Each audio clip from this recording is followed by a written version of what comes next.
Hey everybody, it's Anna Chaos running Khayos Fitness, and today it's day 6 of my recovery. As you can see, I'm doing pretty good. I even washed my hair yesterday, and I even did my hair so I don't look like a crazy bed hobo. I try to take care of myself as much as I can, even when I'm down and about. But for the most part, everything's doing pretty good. Been taking care of myself. I've been resting whenever I need to. Yada yada yada, schmackety schmackety, blah blah blah. Um, Now I've had a couple people ask me. They've actually stumbled upon my YouTube channel or my Facebook or whatever, and they're like, Anna, how do you do it? I mean, how did you just kind of took the leap of faith?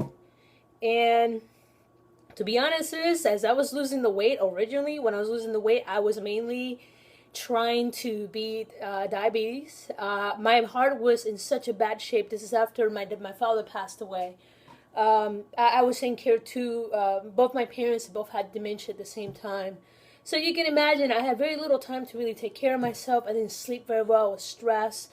I was eating really poorly. I was working 2 jobs. I don't even know how I did it. I'm not gonna lie. I have no idea how I did it. Even to today, I still have no idea how I did it. But I did it. And I literally destroyed my body to the point where my doctor looked at me one day. We were doing full vitals.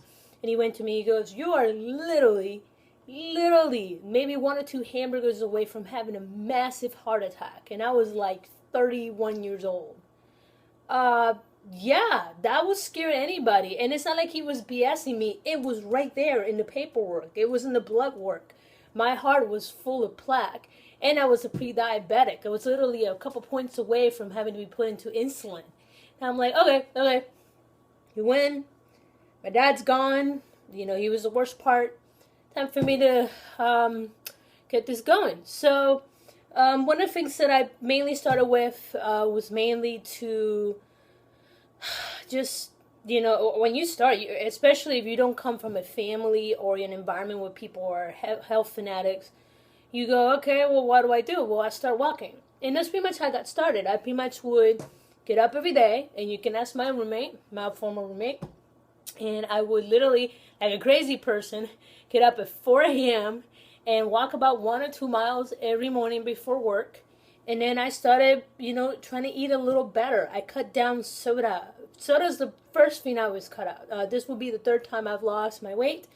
So I cut out soda out of my diet, and that is the hardest thing to do. People don't realize how hard that is. Mainly because you don't catch how much soda you drink. For example, you go to McDonald's or you go to Applebee's and you're like, oh, yeah, give me the meal. Now, what do you want to drink? Oh, a soda. It's automatically like you're programmed to have it. But then you don't realize how much you're drinking. And then every time they refill it, it's even worse. So I sat there one night, I was kind of grabbing like a night off, and I was really watching my intake of soda. And that night just kind of let it go. And I realized that when I was sitting and I was eating my meal at Applebee's, which, by the way, good luck trying to find anything that is, even the salads, is like 1,000 calories or less, because you might as well eat the freaking burger. But anyway, so I sat there, and they gave me a big glass of soda, and I'm like, oh, this is like about a can and a half. And even though it's diet soda, it still piles up. I didn't realize that by the end of the night, I've had 4 refills of soda. Like, at a can and a half, that's a lot of freaking soda. And I'm like, nope. So I just cut it down, and let me tell you, that makes a big difference. It's going to suck the first couple of days if you're just one of those caffeine freaks and you just can't live without it. But it will be worth it. Start with that and start with walking. And as I went through, I talked to more and more of my friends. I'm very blessed that I'm in an area where people are very active. Being near a military base, people have to do PT and all kinds of stuff. So, I get to ask some questions of what do you guys do? They're like, oh, well, we do run, we do push-ups, we do sit-ups. Like, well, I cannot run, I cannot do a push-up worth for crap, and I can kind of sit my way up, but I look like an accordion. So I just kind of started with those is few little goals. So I started walking, and towards the end, before I started weightlifting, I was doing about 5 miles a day, no problem. Now I can do about 12 miles walking, no problem. I could do about a 5 mile rook, pretty much just like a backpack with like 45 pounds in my bag. Obviously not right now because I'm on surgery, but whatever. Now, there's a big misconception about plastic surgery. People think like, oh, well, I feel like being thin today, so I'm just going to go to a doctor and get a tummy tuck, and it's just going to, vacuum me up, liposuction me up, and have the end of that. Well, that's not how that works. Any doctor, any good doctor will tell you, they're like, hey, before we even consider even going to even try to, do anything to you, you need to reach what your ideal, at least close to your ideal goal weight. And in certain cases, keep in mind, some people are extremely large for whatever reason. Some of it is because they're addicted to food. Some of it is medical. Some of it is their body, hormonal, whatever, whatever the reason is.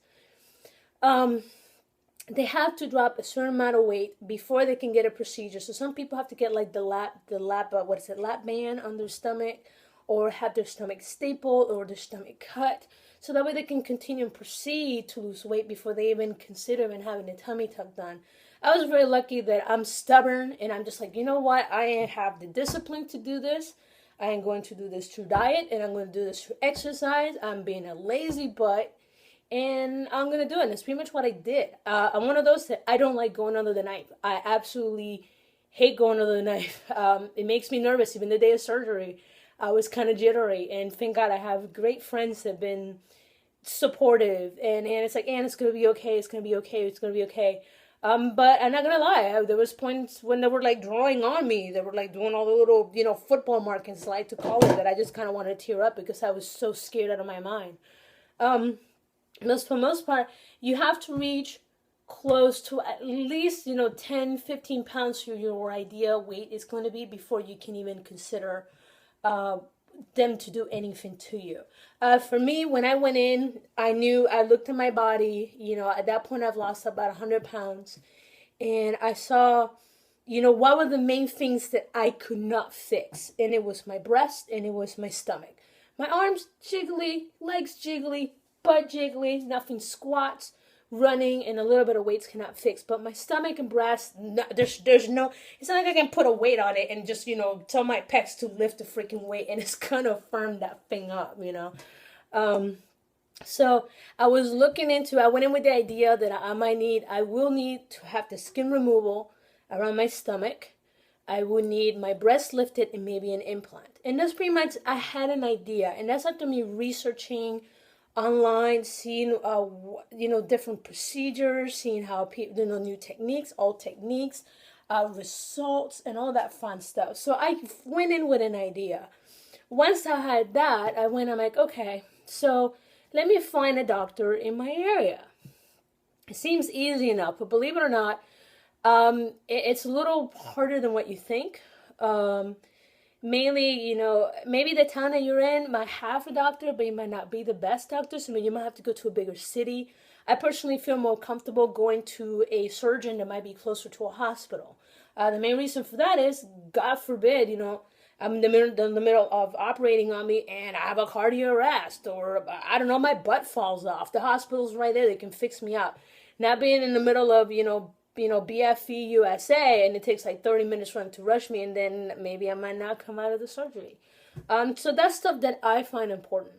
The other thing is, I looked into the doctors in the area. I looked at like this website called healthgrades.com. So I went in and I looked online. I looked at their body of work. I looked at their years of experience, what school they went to, and then all their reviews. And I went to multiple sites. Healthgrades is the one that I always get started. But you type in doctor reviews and you'll see two, three, or four different websites, and make sure you really do some research on your doctors. All right. Now, once that's done and you think you are ready, you're like, okay, I lost the weight. I'm ready for this. I have a list of doctors. You do not just want to go with one doctor. You at least want to have 2 or 3 doctors in line. In fact, take your time. For me, I had a time gap. Unfortunately, I live by myself, so I have to rely on the mercy of my friends. But take your time. Take your time. You don't have to get this done today. One, the procedure's expensive, and two, you're gonna be down for a little while. And three, make sure you get the best doctor to get the work done. And just because it's pricier doesn't mean it's better. And that's something that I actually kind of learned when I was doing some research in town. So find a doctor that you like and then set up the consultation. Now, here's something to keep in mind. Consultations for surgery are not free. All right, there are at least, here's what I encounter, anywhere between $100 to $200 for consultation. Now, what ends up happening is, if you do decide to go with that doctor, the $100 to $200 for the consultation will go towards your surgery. All right, so keep that in mind. So do not just start setting up a bunch of random appointments and then not realizing you're about to cough up $1,000, and that's just to talking to different doctors. So make sure you have at least a couple key doctors that you did their research and you really like their work, and then make the appointment and then spend the money to talk to them. Once you talk to 2 or 3 of them, see what they all say. For example, in my case, I thought I needed breast implants, because I didn't know any better. I just kind of assumed what I needed. But in the end, after talking to 2 or 3 of them, I realized they all told me the same thing, because my breast had deflated so much. Keep in mind, the first time I was 300 pounds, I was about a size H. This last time I was a size triple D. And I went from a size 3X to medium. So my breasts were really, really deflated. So I'm thinking, okay, I need breast implants. Well, apparently it turned out, so what they told me is, because my breasts have to be lifted so much, at least 6 inches up, that they told me that the best option is for me to go ahead and just have them lifted, let them heal, and then down the line, let's say I lose a little bit more weight, if I actually want to get implants, then go ahead and get implants. And you know what? What it turned out is, apparently I still had enough mass left in my breast that I did not need the implants. So it actually worked out really good. So yeah, so please talk to 2 or 3 different doctors. And then, assess what you want. Now, go with your doctor's suggestion. Now, I could have said, yes, I really want breast implants no matter what. No, I am a little older. I am 34 years old. And I've come to learn to trust my doctors. There's the ideal of what you want, and then there's the healthy reality of what you want. And for me, I'm going more for health versus ideal and look. The looks will come. The health is priority for me. I don't want to get a surgery and then injure myself in the long run. Plus, if I would have gotten the tummy tuck, the breast lift, and the implant, just the first 2 procedures, the tummy tuck and the breast lift, it was, originally they quoted me 5 hours. It turned out to be 7 hours of work on me. So I can't even imagine adding implants on top of that. I probably would have been under for 9-10 hours. At least that's the way my brain sees it. So yeah, so it was a good call. So once you get that done, your doctor will pretty much give you something like this. For example, I went to Pinehurst Surgical. I had Dr. Strokes. Really, really good doctor. I researched him. Really nice guy. He literally looked at me. He looked at my muscle structure. And the staff was really friendly. And one of the things that they give you, and they don't give you this, you really might not want to go there. They gave me a packet. And the packet pretty much has information of what you should know for abdominal surgery. And then another one for breast lift. All right. So they gave me another one for breast lift right there. And I carefully sat down and I read through everything that they gave me. Mainly, obviously, because this is surgery, it is major surgery. I don't care what anybody says, it's major surgery. You have to read carefully to make sure that your prior medical history cannot complicate this. So don't sit there and lie and say that I don't smoke. Don't sit there and lie and say that you don't drink. So you have to be honest. This is a major experience for your body. So carefully read through the material. Ask questions. This is the one time you should always ask questions. People ask questions about everything else. But for whatever reason, when it comes to the doctor, they don't ask them questions. That's like, it's your freaking body. Ask them questions. You're about to go on a dramatic experience for your body. Ask questions. I had my list of questions. And oh, your skin does this. Or have your body done that? Well, what happens if I do this? What happens with my supplements? That was a big thing for me. I'm a supplement nut because I work out so much. So I had my list of questions that I had from my doctor. So Once you pretty much orient yourself, you find your doctor, ask them about cost. And it's not just about how much the surgery is. It's about, okay, so does the surgery require for me to have blood work, a urine test? What else do I need to have for cost? For example, for me, the way that this was done was that if I had the procedure done within the first 24 hours, so I had my procedure done on a Thursday, October 15th, I had to be back the next day on the 16th to have the doctor look at everything and make sure that everything was okay.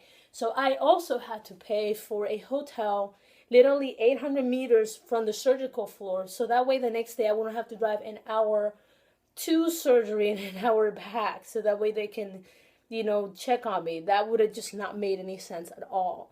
So I paid a little bit extra. So wherever you're going to get surgery, ask them to see if they have a local hotel that actually serves for their patients, to make it a little easier on you. Trust me, when you leave surgery, you don't know. You feel like someone beat the crap out of you. Like, it's just like someone beat you over the bat. You don't know up from down. I think you're talking to your friend over there. The doctor's over there smiling at you. You have no idea what's going on. You're like, yeah, aliens are purple. Yeah. No. So that was an extra expense I had to also think about. So just make sure that you have an idea exactly how much this was going to cost. My procedure turned out about close to around $12,000, and that's between prescription, the hotel, the breast, and it was called breast lift, the tummy tuck, the lab work, all that fun stuff. It's pretty much turned out to be together. Now, here's the other part. How are you going to pay for it? So if you know at the end, if you're going to be doing massive weight loss, chances are you're going to end up in the same boat as me, where you're going to have a lot of loose skin. And that's the problem that happened to me once before. I lost the weight, I had loose skin, and I kind of lost drive because I didn't know what I was looking at. So this time around, I had a better idea, and I'm going to finish this. I'm going to transform. So I was ready for it, and I was willing to take the risk for it. And I did. I took a loan. I depleted my savings. That's why I have my GoFundMe, so please, $1, I appreciate it. But one of the things that people don't realize is unless you have a severe case where your skin is literally like just causing massive health issues, insurance will not cover this because this is considered cosmetic, even though it does causes you psychological problems. And people don't realize, they're like, oh, you look great, you feel great. It's like, yeah, until you take off your shirt and then you look like a melted piece of ice cream cone that no one wants to look at. Because let's face it, people are a-holes. And they will point it out. They're like, oh my God, you look terrible and disgusting. And even if they don't tell you, their face will tell you and their body will tell you. So, yeah. So it messes with you after a while. It messes you, like, people tell you you're pretty and you're like, no, I'm not, because I still look like a blob. But anyway, so insurance will not cover for it, which kind of sucks, but that's just the reality of things. So one thing you do have to keep in mind, if you cannot, if your insurance will not cover it, you're going to have to find another way to pay for it. And there's two companies that do it. One of them is called Care Credit. There is a secondary company. I cannot remember their name right now. But you have to take a loan through them, and just like anything, you have to apply for a loan. And unfortunately, it is 15% APR. Okay, so it's one of those things that if you're going for this, you're going for it. So keep that in mind. So this has been a couple of things that I've learned since I've been through this journey. I hope if you are someone who is considering getting other tummy tuck, breast lift, breast implants, ass implants, leg liposuction, whatever you're going to do surgical, I hope this helps out a little bit.